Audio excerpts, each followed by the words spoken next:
Microamperes, attoamperes, nanoamperes. I need to practice this more often. Hi there, and welcome to Joko's Workbench. This is a green LED. There is nothing special about it. It is just one of these modern surface mount LEDs often found in multicolor LED strips. I used that strip here for my Nipco clock build some years ago. It always struck me how ridiculously bright these green LEDs are, even at low current.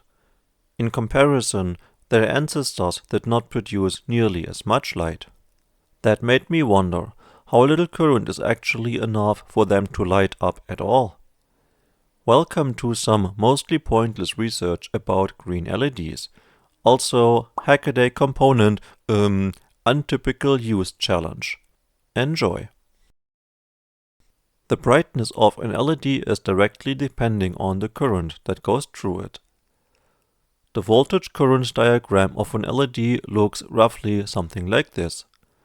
Because a small voltage change leads to a large current change, even tiny voltage fluctuations are visible as brightness changes.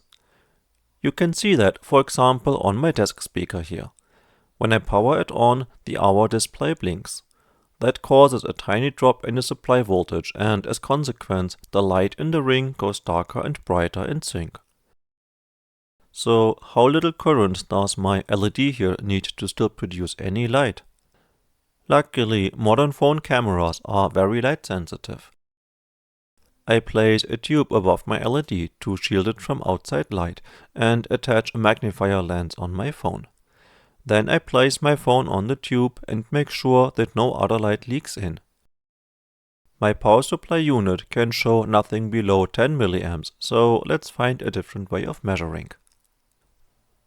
I place a 10 megaohms resistor in series with my LED and adjust the voltage.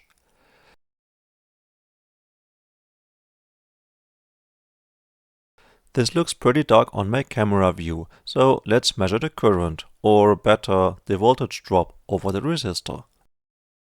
I see a drop of 2.8 volts. See how the LED brightens up while I measure?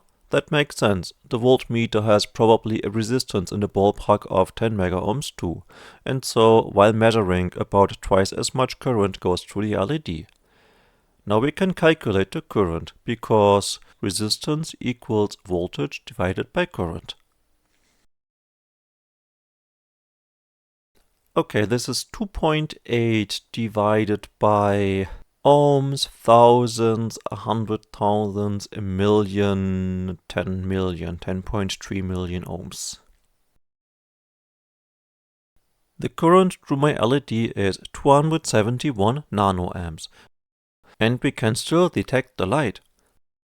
I find that amazing because it means that even the tiniest currents can make this LED light up.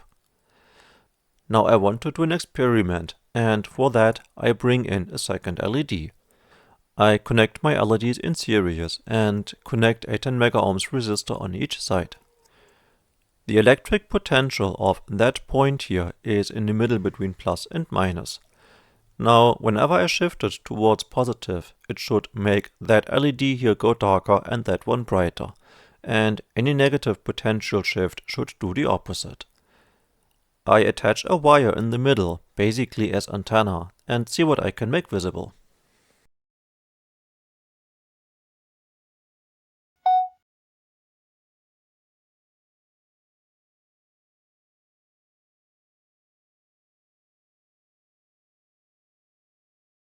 Here I am moving the antenna wire between my hands.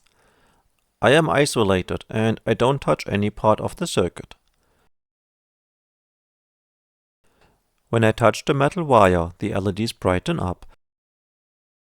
And when I touch my desk lamp in addition, they light up by a lot.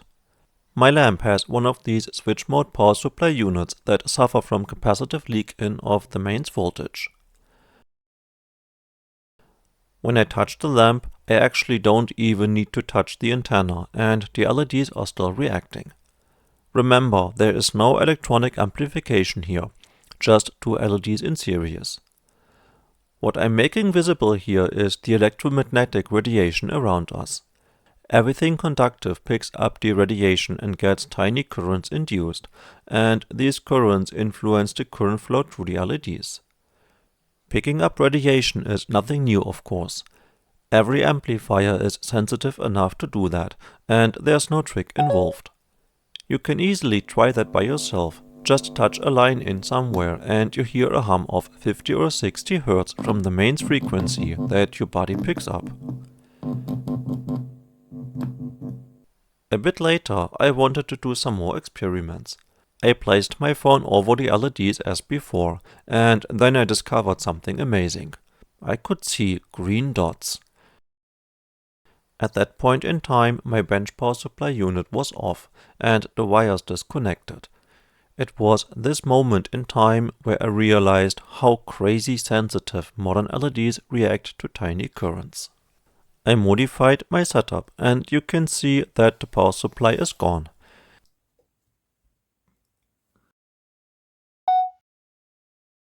Yes, I know, I could have hidden any power source under here, but believe me, I did not. It is just the two LEDs in series in a loop, and all energy that is turned into light must come from electromagnetic radiation. Here I am handling the antenna again, and you can see that the LEDs react. This happens when I touch the metal.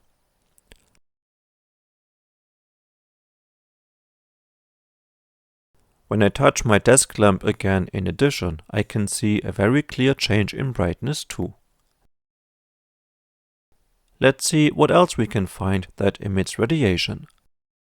An electric fly swatter creates a lot of it.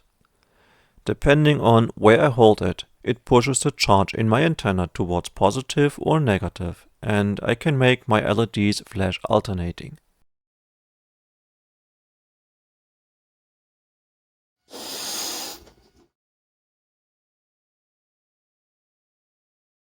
And here is a balloon that I rubbed against my jacket to build up some static charge. It is really cool to see that I can push the charge in my antenna back and forth and make the LEDs blink alternating. Actually, this effect is strong enough to see by naked eye. In the unlikely case I ever teach a physics class, I will definitely show that experiment. My setup here is no magic trick. It is all just physics and everyone can reproduce it at home.